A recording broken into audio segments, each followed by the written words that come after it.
नमस्कार दोस्तों। Saving account और करंट अकाउंट जो खोले जाते हैं उसमें कई बार बहुत सारे लोगों को जो है ठगा हुआ महसूस होता है। वो कई बार उनकी एक समस्या होती है कि उसमें चार्जेस बहुत ज़्यादा कट जाते हैं।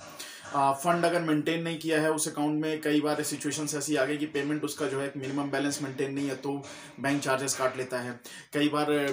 क्या कहते हैं, कोई भी उन्होंने ईसीएस लगाया हुआ अपने अकाउंट में, सपोज एसआईपी हर महीने कट गया या कोई लोन लिया है तो उसकी किस्तें उससे कटती हैं। और कई बार अगर फंड उसमें जो है नहीं रहता तो किसी किसी बैंक में बहुत ज़्यादा चार्ज कट जाता है, किसी किसी बैंक में बहुत कम चार्ज कट जाता है। कई बार ऐसा भी होता है कि भाई बहुत सारे और सर्विसेज होती है बैंकों से जो लेनी पड़ती है, जैसे डीडी बनानी पड़ती है। कई बार ऐसा होता है कि फंड ट्रांसफर कराना पड़ता है, एनईएफटी होता है, आरटीजीएस होता है, आईएमपीएस होता है, तो उसके चार्जेस कट जाते हैं। और वो चार्जेस जो है वो लोगों को पता नहीं होते और उसके बाद उनको जो है ऐसा लगता है कि वो थोड़ा सा चीट हुए हैं। तो ये एक कॉमन क्वेरी है जो खासतौर से जो है सेविंग और करंट अकाउंट जो धारक होते हैं उनको जो है हमेशा फेस करनी पड़ती है इस समस्या को। और सबसे ज़्यादा समस्या फेस करनी पड़ती है एमएबी, मिनिमम एवरेज बैलेंस जो है, या मंथली एवरेज बैलेंस जो है, जो मेंटेन करना होता है और उसके बारे में उनको जानकारी नहीं होती। और फिर बैंक उनके खाते से जो है एक अच्छा खासा अमाउंट जो है चार्ज के तौर पे काट लेता है। तो दोस्तों आज की वीडियो में मैं इसी क्वेरी को रिजॉल्व करूंगा और एक सिंपल सोल्यूशन दूंगा आपको, जिससे आप लोग जो है बड़े आराम से इस समस्या से बच सकते हैं।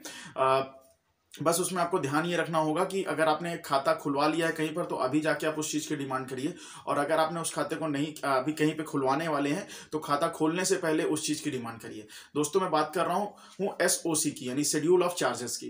कोई भी खाता जब आप खुलवाने जाते हैं किसी भी बैंक में, चाहे वो प्राइवेट हो या गवर्नमेंट बैंक हो, कोई भी बैंक हो, चाहे वो छोटा बैंक हो या बड़ा बैंक हो, आप वहां पर जाते हैं तो वो जब आज की डेट में जब वो खाता आपका खोलते हैं तो उनके पास केवल एक तरह का, जनरली देखा जाए तो आपकी नज़र में आप या तो सेविंग अकाउंट खोलने जा रहे हैं, या तो आप बिजनेस ओनर है तो आप करंट अकाउंट खोलने जा रहे हैं, या सेविंग अकाउंट भी खोलने जा रहे हैं। तो आपकी नज़र में केवल सेविंग या करंट अकाउंट होता है, लेकिन उसी सेविंग या करंट अकाउंट में हर बैंक अलग अलग तरह की ऑफरिंग देता है। कस्टमर की कैटेगरी, कस्टमर की प्रोफाइल के हिसाब से जो है वो प्रोडक्ट को डिजाइन करके रखते हैं। कई बार ऐसा होता है कि सपोज करंट अकाउंट के केस में देख ले तो होता ही है कि कुछ कस्टमर्स ऐसे होते हैं जिनका बिजनेस टर्नओवर बहुत ज़्यादा नहीं होता, तो उनके लिए एक अलग वेरिएंट होता है उनके पास अकाउंट का। कोई कस्टमर ऐसे होते हैं जिनका साल भर का टर्नओवर बहुत ज़्यादा होता है जो उस अकाउंट के माध्यम से रूट होने वाला है, तो उसके लिए वो एक अलग वेरिएंट का अकाउंट रखते हैं। अब चूंकि होता यह है कि जो उनके सेल्स ऑफिसर या सेल्स रिप्रेजेंटेटिव होते हैं, कई बार वो कस्टमर की प्रोफाइल को प्रॉपर जज नहीं कर पाते, और कई बार ऐसा होता है कि कस्टमर अपनी प्रोफाइल पूरी तरीके से बता नहीं पाता, और कई बार ऐसा होता है कि कुछ मिस सेलिंग हो जाती है जिसकी वजह से जो है राइट कस्टमर को जो है राइट प्रोडक्ट जो है बैंक ऑफर नहीं कर पाता है। और फिर जब एक अच्छा कस्टमर गलत प्रोडक्ट को पकड़ लेता है तो उसके चार्जेस कटने लगते हैं। आप उदाहरण के लिए सपोज आपका साल भर का टर्नओवर जो है वो 10 करोड़ का है, और आपने कोई ऐसा अकाउंट ले लिया है जिसमें जो है जिसमें जो फ्री सर्विसेज है, एनईएफटी, आरटीजीएस, आईएमपीएस, डीडी, इन सब चीजों की, वो केवल उन कस्टमर्स के लिए है जो कि साल भर में जिनका टर्नओवर मात्र 50 लाख रुपए का हो। अब ऐसे केसेस में चूंकि आपका टर्नओवर की लिमिट आपकी एक्सीड होगी और आपने वो खाता खोल के रखा हुआ है, तो उस लिमिट के बाद, एक लिमिट के बाद आपको चार्जेस कटने लगेंगे। अब होगा ये कि अगर आपका 10 करोड़ का टर्नओवर है, आप अगर उस हिसाब से बैंक से प्रोडक्ट मांगते हो और बैंक अगर आपको वैसा ही प्रोडक्ट देता तो हो सकता है आपको महीने के 1 लाख रुपए उस खाते में मेंटेन करने हो। अब चूंकि आपका टर्नओवर आपने कम वेरिएंट वाला लिया है जिसमें आपको 50 लाख का टर्नओवर तक का ही आपको लिमिट दिया, उसी हिसाब से सारे प्रोडक्ट की आपको छूट दी हुई है, सारी सर्विसेज की आपको छूट दे के रखे हुआ है, तो हो सकता है उसमें आपको केवल 50,000 रुपए मेंटेन करने का ही बैंक ने आपसे रिक्वायरमेंट मांगा हो। अब चूंकि आप 50,000 मेंटेन भी कर रहे हैं, लेकिन आपका जो टर्नओवर वो ब्रीच हो रहा है, साल भर में अगर सपोज 10 डीडी ही आपको फ्री है और आपकी 20 या 25 डीडी बन रही है, तो जो एडिशनली जो है उस लिमिट को ब्रीच करेगा वो आपको वो चार्ज आपको देना पड़ेगा, और फिर आपको ऐसा लगेगा कि यार ये बैंक बहुत ज्यादा चार्जेस लगा रहा है।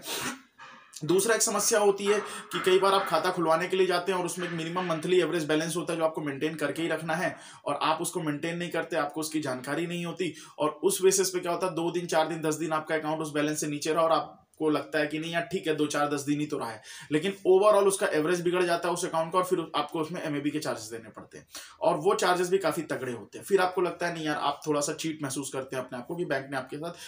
चीट किया हुआ। दोस्तों इन सारी समस्याओं का सोल्यूशन है एसओसी, शेड्यूल ऑफ चार्जेस। आप जब भी कोई भी खाता खुलवाने जाएं, आपका कोई खाता है, सो आप बैंक के पास जाइए और बैंक से पूछिए कि मेरा जो ये खाता है, जो भी प्रोडक्ट आपने जिस वेरिएंट के तौर पे आपने मुझे खाता दिया है, इसका जो शेड्यूल ऑफ चार्जेस है वो आप मुझे दीजिए। दोस्तों शेड्यूल ऑफ चार्जेस में होता ये है कि उसमें आपको कितना मेंटेन करना है बैलेंस, उसके अलावा जितनी भी बैंक की बाकी सर्विसेज होती हैं, चाहे वो एफडी बनाने की हो, चाहे रिकरिंग डिपॉजिट बनाने की हो, आरटीजीएस हो, एनईएफटी हो, आईएमपीएस ट्रांजेक्शन हो, चेकबुक साल भर में कितने आपको कितनी लिमिट तक आपको फ्री है, एटीएम पे कितने ट्रांजेक्शन आपको फ्री हैं, आपके एटीएम पे क्या क्या सर्विसेज हैं, वो सारी चीज़ों के चार्जेस उसमें दिए होते हैं। अगर आपको डीडी बनवानी है तो कितने अमाउंट तक की डीडी फ्री है, उस अमाउंट के बाद का जो अमाउंट होगा उसमें आपको कितने चार्जेस दिए होंगे, वो सारा का सारा चार्ज उसमें दिया रहता है। उसके हिसाब से आप ये डिसाइड कर सकते हैं कि जो सर्विसेज उसमें फ्री ऑफ कॉस्ट के तौर पे दी हुई हैं, जो लिमिट उन सर्विसेज की दी हुई हैं, क्या वो लिमिट आपके लिए पर्याप्त है। अगर आपके लिए वो लिमिट पर्याप्त नहीं है तो आप बैंक से एक हायर वेरिएंट का प्रोडक्ट मांग सकते हैं कि भाई मैं उसमें आपको ज्यादा बैलेंस मेंटेन करके दे दूंगा, मेरी रिक्वायरमेंट ज्यादा है, आप मुझे इससे हायर वेरिएंट का आप अकाउंट दीजिए। सो आप जो है वाइजली, समझदारी पूर्वक आप डिसाइड कर सकते हैं कि आपको कौन सा अकाउंट चाहिए जिसमें आपको जो है आपकी जितनी भी आवश्यकताएं साल भर की हैं वो आपकी पूरी हो सके और उसके लिए आपको कोई भी चार्ज ना देना पड़े। तो शेड्यूल ऑफ चार्जेस की डिमांड करिए। आपने अगर खाता अभी भी खोल के रखा है तो बैंक में जाइए। अच्छा, जनरली होता क्या है सर, जब बैंक आप खोलते हैं, जब आप कोई भी खाता खोलते हैं, बैंक अकाउंट खोलते हैं, सो उसमें आपसे शेड्यूल ऑफ चार्जेस पे साइन कराया जाता है। जानकारी ना होने की वजह से या तो आप बैंक से डिमांड नहीं करते या तो वो सेल्स रिप्रेजेंटेटिव आपको बताता नहीं है। साइन तो आप कर देते हैं और उसके हिसाब से बैंक आपसे जो है वो चार्जेस काटने के लिए जो है उसके पास राइट्स आ जाते हैं। सो दोस्तों, जब भी आप खाता खोलिए इस बात का जरूर ध्यान रखिए कि आप उनसे ये मत, सिर्फ इतना मत पूछ लीजिए ऊपर ऊपर से कि भाई चार्जेस क्या है मुझे बता दो। आप उनसे सीधे डिमांड करिए शेड्यूल ऑफ चार्जेस की कि भाई आपका जो भी चार्जेस लगते हैं उसका मुझे, जो आपका रिटर्न में जो शेड्यूल है वो शेड्यूल आप मुझे दे दीजिए। वो शेड्यूल आपके पास आ जाएगा। उस शेड्यूल के माध्यम से जो है आप पूरा का पूरा जो है ऑन रिटर्न आपके पास सारे चार्जेस का जो एविडेंस रहेगा। आप उसको, उसकी स्टडी करिए और उसके बाद आप डिसाइड करिए कि आपको किस तरह का खाता खोलना है। Thank you so much. उम्मीद करता हूं आज की ये वीडियो जो है आपको काफी बेनिफिशियल रही होगी।